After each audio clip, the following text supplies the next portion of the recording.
again. Welcome into the DNVR Avalanche pregame show. Avs versus Sharks, game 2 of the season coming at you. Let's be real. On paper, this is a game the Avs should win, right?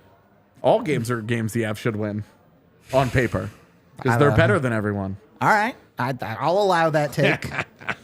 They should be 82-0. You heard it here first. Preseason show's over. We're good. Or pregame show is over. Oh my god. No, I do think there are some interesting things to talk about. I wanted to start it with Georgiev getting the start tonight. We had talked about this one seemed like it would have made the most sense for Annunen to play. Yep. I mean, plenty of pros here because when we were talking through the pros and cons, it was like you can make a good argument for Georgiev playing. Totally. Gives your team the best chance to win, obviously. It's Georgiev. Early in the season, you're trying to build up that rhythm, trying to get your starting goaltender feeling good and confidence. And this is the kind of matchup that should build plenty of confidence for your starter. So you do feel like on paper, you're like, okay, I get it. We talked about all the reasons why Annunen might get the start tonight, but it's not like a bad Pretty thing hard that to it's Georgiev in net. any coach starting their starter. Yeah, I will say, watching the Eagles game tonight, I know. watching the Eagles have struggles in net tonight, and You can see how they might need an Annunen down there. yeah, where you're like, what are we kind of doing here? Why is he here? Why is he on this trip? Like, let's go ahead and make this swap. Put him down there if you're going to do that, and let him get into these games. But I agree, like Rudo said, like you want to start the season the right way. You don't want to take a chance, right? You got an ace, right, which is Georgiev. Yep. There's not a lot of games right now. You're not going to tire him out right now. Of course, the numbers add up at the end of the year, but I'm talking about right now for these 2 weeks or whatever it is, especially this road trip. I get it. They must have a plan. Usually you lay out a plan, and tough to go against their plan. They've been pretty successful. Yeah. You know, handling those situations. But yeah, I agree with you. I mean, I thought we would have seen Eustace tonight. I mean, I would have put a bet out there that, you know, but then again, I'm not the coach and nobody's asking me my opinion either. And to your point, there's not a head coach in the league that's thinking about April and October, right? So Exactly. Yeah, think about winning tonight. yeah. Yeah, exactly. And like 2 And that's days okay. off, and Yeah. you know all that. Like, it's the second game of the season. Yeah, there's plenty of reasons to start Georgiev. Yep. Oh, for sure. Where it's like, okay, I get it. It's not that big of a deal. You can talk me into that. The weird part is why are Annunen and Prosvetov on your roster? Yeah, and that's Yeah, like that's- it made sense if Annunen was gonna go. Totally. It now you're like, why are you carrying 3? Like, Yep. what's the You just have 2 goalies not doing anything. right? Yeah. And Prosvetov now isn't even dressing. Now Cogliano, since Cogliano's back in the lineup tonight and Yep. he's healthy, Yep.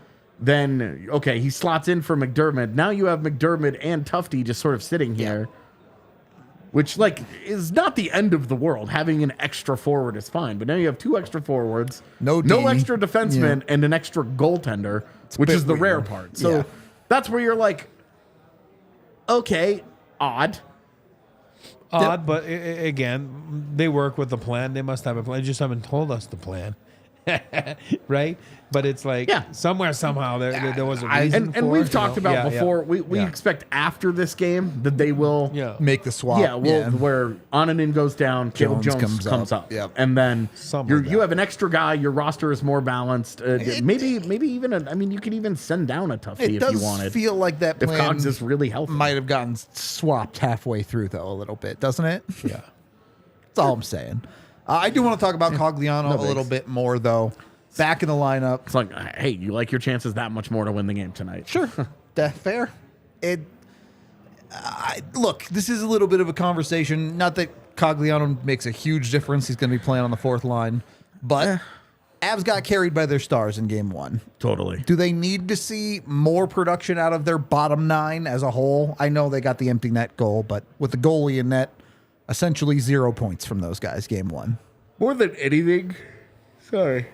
Oh my gosh. Yeah. Late starts getting you already. His late starts are already too. I've even tried to adjust my schedule by going to bed late, and it's just causing me issues.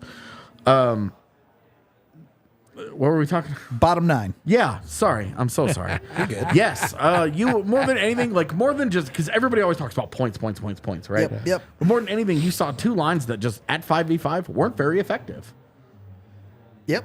So you would like to see them against a bad team that has no forward depth and the worst defense in the NHL. You want to see them get a little bit of confidence tonight, get going a little bit. You'd love to see them score. You know, you could tell me right now that you could have a goal from Ryan Johansson and Ross Colton, or hell yeah, pick any of those guys. Great, you love that. But more than you just want them to play well. You want them to get going. You want to get chemistry. You want to get scoring chances. Yeah. You want to feel good about your game, and you never downplay opponents. We talked about that yesterday, but that's the perfect opponent to get your confidence. And, you know what I mean? Like, and that's reality. It's a get right game for a reason. It's a right game. It's reality. But it is the NHL. So I don't want people to say afterwards, like, oh my God. No, nobody takes. Nothing's free. Nothing's free in the NHL. You work, everything's earned. But tonight is, like AJ said, it's a perfect opponent tonight to feel good about your game, to get some chances, to get off the schneid, like they say, you know what I mean? Like for some guys, and to get your first goal. And again, you want to win as a team, right? And that's probably why Georgiev's in net, right? Because they don't want to take any chances. They want to make sure they go. And this is only second game of the year after 2 days off. And then there's another 2 days off, right? So it's one of those in between games, so. And kind of the point you guys are getting at, if you're matching up line by line, the San Jose Sharks have Tomas Hertl, and a bunch of guys. I think the next guy on that lineup right now is Kevin LeBanc, because Couture is still out week to week. Yeah. Granlund got hurt at opening night for them. Yep. It's a tough lineup for San Jose, man. Yeah. It is not pretty. It really should be, when it comes to things like possession, those second, third, fourth lines, the Avs should have the better lines out there tonight. Yeah, they should have the talent advantage every single time that they send somebody over the boards. Yep. It's that simple. In a straight matchup. Like if Tomas Hertl's going Obviously, against they're going Frederick to Olofsson, pick their like, spots come and on. whatever, sure. But I would also like to say, though, Cogliano coming into the lineup, this would be the fourth line that the Avs would prefer. yeah. So I want to see how they do. And Fair I wouldn't enough. mind if they were against Tomas Hertl a couple of times. Took a shift or two, see if they can survive. Let's see how this goes. We saw a pretty normal sheltering of some guys the other day. Yep. While they still work to, McDermott, obviously, that's one conversation, but Tomas Tatar didn't play a whole lot. Frederick Because he Olofsson doesn't PK. Yeah. didn't play a ton. And a lot of it was on the PK of what Yeah. he did play. Wasn't a lot of 5v5 time. So I'd like to see those guys, and obviously like game situations dictate this on a night-to-night basis, but you'd love to see those guys start to get on the ice together, that trio. Go play together. Have your fourth line kind of vibe a little bit and figure out, just how good they're going to be able to be. So, A little bit of a test for them, maybe. yeah, I mean, we're talking about the luxury of all luxuries here. We're talking about, let's build some fourth line chemistry in against the San Jose Sharks. I want to ask Eric about this because it's not great. you're a self-proclaimed bottom sixer. Sure. You go out on the road. You know you're going to take a couple of tough shifts against the other team's top line. What's the prep for that? Is that just hold on to your horses and hope for the best, or have confidence too, right? Yeah, you know sure. what I mean? Like you got to have confidence and meet the challenge, right? Because you want to show your coach. I go back to Vegas all the time because to me they've been the best fourth line in hockey the last few years, and you go back to 4 or 5 years ago or the start of the Vegas Misfits, and you had Carrier, you had Nosek, and I think Reeves was there and at that time, and I tell you, like they would get stuck out there on the road. On an icing or whatever, and the other teams, they would send their first line and they would meet the challenge, and that's how they all of a sudden realized, like, oh my God, we can play against anybody. And in Vegas was like, oh, we don't care about matchups because we can throw those guys out there and don't play against McDavid and actually do the job, And I do believe like guys like Olofsson and Cogs and LOC, they should be able to play against anybody, and they should take pride in. And you want to be stuck out there on the road, and you want the other team to to put their best players in, and all of a sudden, boom, tic-tac-toe, puck's out of the zone, and it's like, all right, and then you pin the other team's best you line flip in the that zone. matchup then on you its flip head, the right? matchup, Yeah. and then the coach is like, oh my God, like, all right, like, you know what I mean? You want to meet those challenges, and or like you said, you can also go back and then you're like, oh my God, you're shaking your boots, and it's, you know, which is not a good way to get out there, and that's a tough task. If you're defeated, it's like when you play golf and there's a nice big lake in front of you, and then there's a green, and you're like, don't hit the water, don't hit the water. You know where it's going. Of course, yeah. you know it's going in the water, right? Which is where mine goes. Yeah. So be confident, I guess. Yes. That's the name of the Yes. game Well, there. you also want to see that trust start to get built with Olofsson in particular, so For that Bednar feels more and more comfortable using that group as a trio in a lot of different situations. Because, you know, you look back at, you don't even have to go back to Vegas. You look at Seattle in the playoffs No, last exactly. year. Yeah. You know, you look at a team with really good depth and a team that can trust its bottom line. Yeah. You know, it's a great advantage for a team that is comfortable playing its fourth line 10 minutes and not 6. It doesn't sound like a huge difference, but where are those 4 minutes coming from? That's 4 minutes of rest for the top 9 in your lineup. Yeah. And for the Avalanche, it's like 2 of those minutes are for your top guys. That's staying just a little bit fresh, and that gives them, as we've talked about with Cale Makar, reducing the minutes games, yeah. right? You reducing that minutes usage so that when he plays, him playing 25 minutes instead of 28 minutes means that he's not saving anything in the 25 that he 25 does play. of full go. Instead of 28 or 29, sometimes 30 of managed effort, you know, managed minutes. You want those guys going full bore. So getting a fourth line out there, I do want to see a little bit. I know this is about Tomas Hertl, but like I do want to see Hertl, you know, some opportunities against an Olofsson, against a Ross Colton. Let's see it. Let's watch David Quinn go hunt for matchups. It was a problem in LA the other day. Yep. LA is way better than San Jose is. So, you know, certainly that's whole why I'm lot saying, deeper. Yeah. Let's see him build a little bit of confidence. LA has an abnormally deep center group in particular and a good forward core. Yep. So I want to see what these guys, these last couple lines, the bottom 9 of their forward core, I want to see them build that momentum, get going. Yeah, I'm here for it. On the defensive side, Devon Toews with a newly minted contract, his first game with that thing. Is this the new contract bump, or is this the new contract, I got the bag and I'm going to be lazy now? I know the answer to that.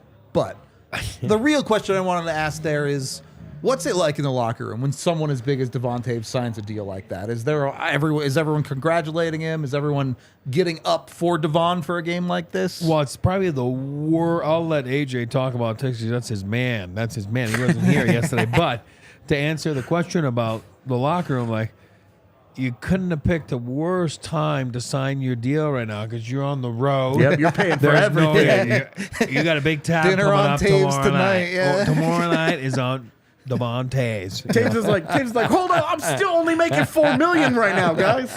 This isn't like a July 1 deal where I It's just just got not paid. the right time. It's not the right time. They're stuck on the road, and you know they're going. And like we talked about it all week, camaraderie and new guys, and get to know one another. And it's the beauty of it is you just give the number 7 to Bill. Yeah, And you tell the there's not going to be any piling of rookie credit cards in you that tell the one. servers and everything. He's just that guy over there. You know, like he's just give paying him the for it bill. all. Yeah, You he's see paying Top for- Human over there? You give him the what, Dumb and Dumber. Gave Top Human an 8. You know, Cam Come Neely on. and Dumb and Dumber. What's the Seabass when he's like, yeah, I'll take the bill. I got it. Devon Toews has got the bill tomorrow night. I believe it. He should get the bill for the rest of the trip. $50 million man over there. That's Top true. Human, top contract. Good for him. AJ, is there anything you want to talk about with Toews? I know you weren't on the show yesterday. We did play your rant on the show for Oh, the great. record. Yeah. So Perfect. No, I refer back to that. Perfect. I refer to previous comments. I do look at this defense too, though. Do you want to? I mean, I know you want to see an upturn from the bottom pair, but is this realistically a game where you can expect a little bit more out of Jack Johnson and Josh Manson? I don't want to be rude, man. I'm not trying to be But rude. you're gonna get when I what say you're gonna this, get but, out of those guys. Sure. Well, when it comes to Jack Johnson, like he just is who he is, and his nights are just like, hey, don't hurt us, man. Sure. And that's the direction that you have to really feel like you're going to go with Jack Johnson. For Josh Manson, you have higher expectations. He's making quadruple the money of Jack Johnson. Yeah. He's a So bigger piece of the puzzle. Yeah, so you definitely, that guy you have higher expectations for. You really do want to see him get going, yeah. I want to see Ryan Johansson going tonight. That's what I Yeah. want to see. Plus 185 to score a goal. Which of the new guys that hasn't scored a goal, because Miles Wood got that free shit the other day, which of the new guys is scoring tonight? Duran, Johansson, Tatar, Colton? I have Drouin scoring a point, which you'll see in my bets, but not a goal. So I'll take Rijo. God. Okay. Little power play goal? Man. Yeah. I'm going to go Drouin. Assist from Makar on the power play. Okay. I'm going Drouin Yeah. 5-on-5. All right, Like let's it. do that. Oh, no. Those were Rycroft's picks tonight. What is it? Never mind. I'm going with Ross Colton. Hard left on that Yeah, one. I will be also going with Ross Colton. All It's a right. good pick. Let's get to our bets, or my bets, I suppose, which this isn't even all of my bets, but these ones felt like good money, I felt like. Duran with an assist, plus 130 right there. Look, if Mac and Mika are going to continue popping, Duran probably ends up with an assist. Makar with a power play point, plus 165. Feels free. It's felt free for 2 years, and they keep doing it. So take that whenever it's available. Yeah. And then I had fun with the last one. I don't think the shutout will happen, but I took the Sharks to score exactly one goal at That's a plus great 280. You want to call That's a a- shot on who scores it? This This just becomes, can you name the Sharks? I can name Hertl, and he's the most likely to score it. Declare. So, Megan does Declare not that? like that we ignored Thomas Bordeleau from earlier. it's okay. I erased the rest of the Sharks, too. So, William Eklund. meh. Mario He's not Ferraro. getting it. Yeah, Mario Ferraro's overrated. I just think he's the best the Sharks have. So I don't it's think like- you're wrong about that, but It's not so much you that know. he's overrated. It's just that he's what Tyson Berry was in Colorado once upon a time. I'd say that's somewhat accurate. What a play. Those are my three bets. I also have a couple So of good. secret bets. I kind of went all in on Cale Makar tonight. I'm feeling a Makar show today. So you can get in on that. They have a bunch of parlays as well. AJ built his own with like 17 legs or It's something. a 6-leg parlay. Let's calm down. 5 of the legs are pretty easy to hit, to be fair. But What's the one that you think was hard? McKinnon shots on McKinnon goal? shots, yeah. Okay. Just if the Avs get out early, Yeah. I mean, he'll probably be part of it. So I'm like, that would help. yeah. Either way, whatever bet you're making, do it with Bet365, where there is never an ordinary play. You must be 21 or older, Colorado only. Other terms, restrictions, and conditions apply. See the notes down below for details. And if you or someone you know has a gambling problem, call 1-800-GAMBLER. All right. Anything you want to add on tonight's game before we tear it down and get the watch along ready to go? I don't think so, man. I'm just excited. I'm really excited. Watching hockey this week has been Back into the swing of it. basically yeah. the only good part of this week. So, just getting to watch this Avs team, something I still think is really, really exciting because of the way that I feel about this group. So, Yeah. and I get to I watch think the Jonathan big, Duran. big boys were flying in the first game. I'm feeling the big boys again this one. I'm feeling it. Let's go. Get your vitamin W where Yes. it's good. I got some. We'll bring them out. He brought the vitamin W Yeah. for the post game. Hopefully, we're going to wrap this one up. If you, Probably won't be as much fun as smelling salts. yeah, it's not going to be as wild, that's for sure. We got both. If you want to join the Porque watch no los along, dos. same YouTube channel. There should be a video up which you can just hop over to. If not, we will see you in the post game, and we'll talk to you then. We all silly like the mayor.